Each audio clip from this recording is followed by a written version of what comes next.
kakanong adawa ang pagpasalamat o pagkay sa Ginoo tungod sa mga gasan na yan ipaabot sa magkagusakan nato, ilabi na sa pagkasakal sa kapamilya. Karong adawa sa ako ihandog ang pagpasidungo sa Santa Cruz. Sa hilom ang ipadana sa Ginoo itong mga special na mga intentions alam ni Santos na Misa.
Ang Ginoo maanaa kaninyo.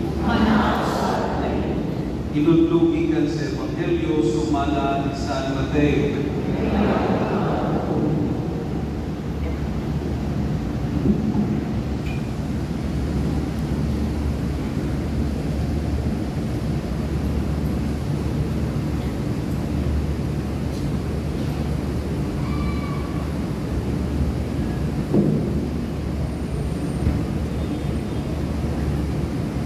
Ang nagulong sa katinunan niadto sa Galilea, dito sa bungtod nga patuan kanina ni Jesus. Ug sa ilang pagkakita kaniya, isimba nila siya, bisan tuon may pipila kanila nga nagtuha-tuha. Miduol si Jesus umiyon kanila. Ihatag kanako ang tanan gahom sa langit ug sa yuta. Busa paglakaw kamo ngadto sa tanang katawan sa tibuok kalibutan ug himua sila nga akong mga tinunan ug bunyagi sila sa ngalan sa Amahan, sa Anak ug sa Espiritu Santo ug tudloy sila pagtuman sa tanan nga akong gisugo kaninyo ug hinumdumi ako makuban kaninyo sa kanunay hangtod sa katapusan sa kalibutan. Ang Ebanghelyo sa Ginoo. Di pa na po ihatag na po pagpamalandong, palihog tiktik sa iyo ang tapat, ding na mayong buntag. Salamat sa pagkakas. Kung tiktik ka, siguraduhan na makapiktik ang balos. Makapiktik ang balos. Mga igsoon, isa sa ato ang nadawat na misyon sa dihang gidawat nato ang sakramento sa bunyag o ilikon ta sa sakramento sa kumpirma, mao kining pagsangyaw sa maayong balita ngadto sa tibuok kalibutan. No? We made a promise, no? When we received the baptism, when we were strengthened by the sacrament of confirmation, we made a promise to participate in the threefold mission of Christ. No? Isip pari, isip propeta, o isip hari. O sa taas nato sa pagkapari, no, pari ini post o share o mga post sa uban, diha sa ato ang mga social media account, kinahanglan maningkamot sa tanong mga imong authentic representatives of our faith in the digital space. No, ang ating pulutang i-post as a form of evangelization, kinahanglan faithful po or nag-align po sa ato ang pagtuong katoliko o hindi lang na base sa atong kaugalingong tinuuhan, kaugalingong interpretasyon o kaugalingong na kagustuhan. No, kaya usapay, the danger of using ka ng social media account is ka na mamayot na ako maning account, ako'y magpuot. Nakakay ka na ron. No, kinahanglan ang paggamit na to social media account, kinahanglan makita niya, magpadayag niya na ikaw sumusunod ni Kristo. Kaya lisod man sa no, imong account, ikaw magpuot niya, mayroon ka niya, trend man ang pagkabagka, so may i-share mo niya, okay na din ang mamagka, ang importante, luwas ka. No, kalamingon ka na. So, bahala o kanang gamay. Bahala din na makapumisan. Importante, gamay na tagsala. Di ko na mao. No, lisod kong mayroon ka, no, kanang trending magkain ng magtubag na bata, no? Mga anak, magtubag-tubag sa inikanan, na mayroon na kanya, ay, hindi bago karon ang anak na magtubag-tubag, okay lang. Isang point, hindi mo na masagdahan, hindi, nakatay limitasyon. Sa pagsakyaw sa Evangelyo, kinahanglan sa nato, na ipadayag ang ato ang pagtuo, ang ato ang pagkasumusunod ni Kristo. Kay, kanang remember, na as missionaries of the digital world, dili dapat imong kaugalingong interpretasyon ang bida, kundi ang pagtulunan ni Jesus o ang mensahe ni Jesus. Mabuhay kanunay ng bida sa ato ang pagsangyaw diha sa digital space. No, dili dapat ikaw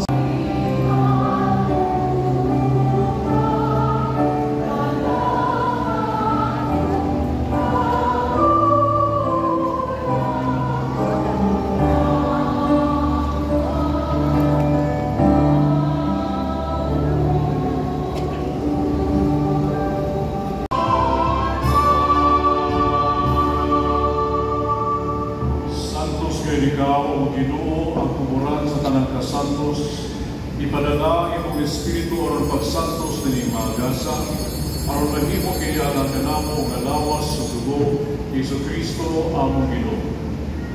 Sa pagpasakit sa iyang kaugalingon bikuha sa usan ng mga tao aron ang mga sala mapasay.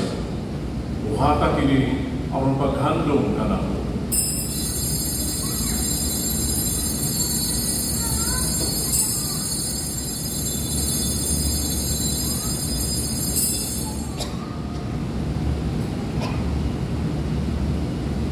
Ang misteryo sa atong pagtuo. Pagubad sa tanan mga pari.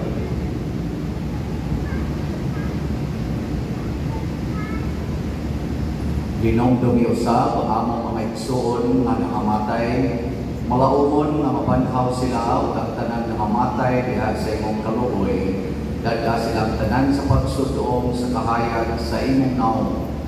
Naluy kaming tanan, himuha kami kangayan nga makaambit sa kinabuhing tunhay uban ni Maria, manginahan nga ulay sa Dios, uban kang San Jose ang iyang putli nga bana, uban sa mga apostoles ug sa tanang mga santos nga nagatuman sa imong kabubuton latas sa katuigan.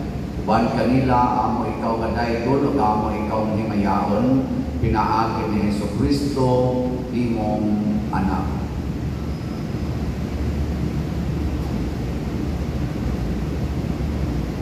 Pinaagi kaniya, uban kaniya, o diha kaniya. Ihata nga nakahimo makagagawon nga mahan, diha sa kahiusa sa Espiritu Santo, ang tanan dumugong himaya, hangtod sa kahangtod.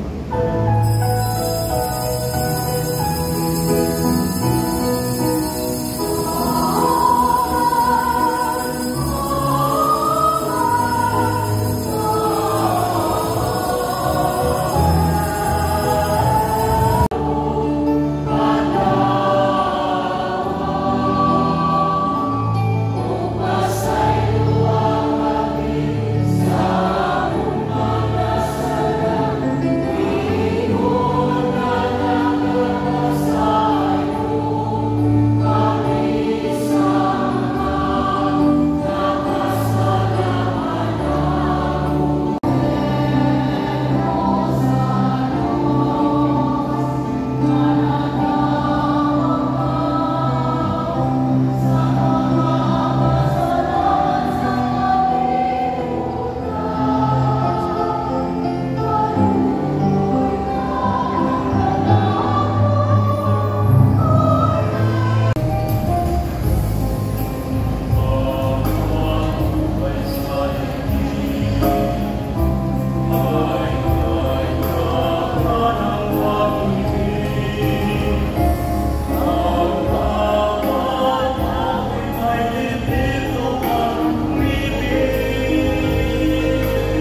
sponsors na naghimo nini nga posible sa paggamit ng venue ang FSUU. Usa, magpasalamat kita kang Father Siano na naghatag ng luna para sa ato sa Luzon. Naginaw ko na nagdala ko upuan karon ka ng uskupan. No? Uskupan para puton. Pinana magtumata na daan sa dito magsulod si Father Siano. Usahay, usap ang mga sponsors. Pasalamat po na ito ang presensya sa ato Congressman Jose Joey Aquino o iyang asawa, si Mimi, sa ilang presensya o suporta din ang ato kasalugan Karumalawa. Daghang salamat kanina nato ginapunta na kining adlaw maghatag ka nato o kalipay o kalinaw o nindot na mensahe ikan sa Ginoo. Ang Ginoo mana kanino. Manalangin kaniyo ang Diyos na makaagawad sa tanan, ang Amahan, Anak o Espiritu Santo. Amen. Lahanan ng Santos na Misa, dadaang kalinaw ugma ni Kristo. Salamat sa Diyos.